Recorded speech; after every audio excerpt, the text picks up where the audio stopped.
All right, boys and girls, we're going to go a little bit deeper into what it means to make a difference. And with the saying that your R is an E for other people, which means the way you respond, which is what you have complete control over. The way you respond creates an event for other people. And we're going to actually look at an example of a person who has the same event and look at two different ways they could respond and see how that makes a completely different outcome, which creates a completely different event for somebody else. And also thinking about as we go through this, that when you are looking to make a difference, that this is something you can actually think about when you get to the part in the R factor of get your mind right and start thinking about what I choose to do right now. How is that going to create positive events for others, or how is that going to maybe create negative events for other people?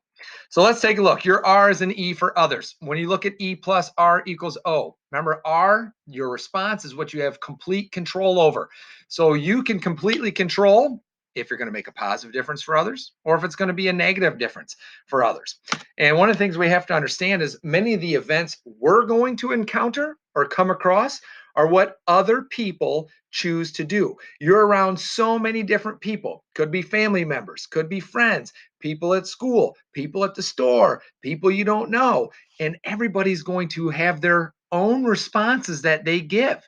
And when they give a response, that's actually creating an event for you. So someone could do, let's use that simple way of making a difference, which is being a good listener. You could be trying to talk to someone and they're being a very good listener for you. That's creating an event for you that you have someone to listen to and help you out. Okay. On the flip side, they may not be a good listener. They may stare at their phone when you're trying to talk to them. They look the other way. They interrupt you. That's creating a very different event for you. So people all do a lot of different things, which means that we're going to face a lot of different events, good and bad, because of what other people choose to do. With that being said, when you give a response, you're creating an event for somebody else.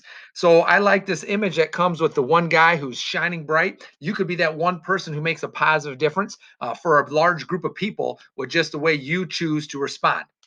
So, for example, let's say you're on a soccer team and your team just lost in the championship game, and everyone, rightfully so, is disappointed and they're sad about it. And you can join in with that, or you could be the one person who focuses on all the improvement that was made throughout the year, how many games you guys did win, how close you got, and how you have a better chance next year of winning it all because of the growth that you made this year. You can find the positive out of different events that took place for you. And then when you respond that way, you're creating more positive events for other people. And understand that creating positive events is contagious.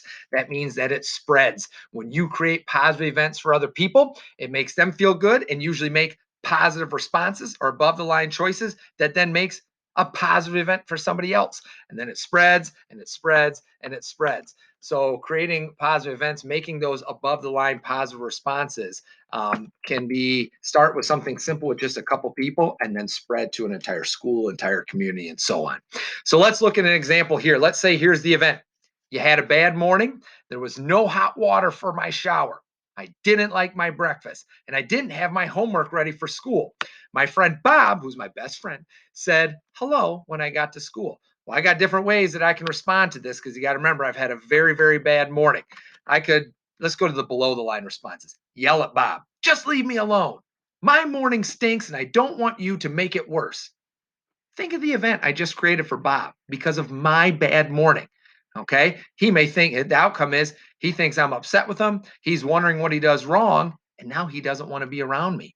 Okay. And he may choose to respond to the event I created of yelling at him by going away from me and not talking to me. And now I just made a negative difference. And now my friendship, I have to work on that. So let's take a look at the positive responses. Same event, had a bad morning. My friend Bob comes up and says hello. I can say hello back to him, or I could even say hello to Bob and then let him know that I need a couple minutes alone before I start my school day. Okay, so now Bob may understand and think that he needs to be a good listener, and that's the way he's going to try and respond. But the good news is we're still getting along with each other. And then if I'm creating a more positive event for Bob by what I chose to do, it's going to eventually trickle to where my day starts to improve. So remember, the way you respond makes a big difference on events for others.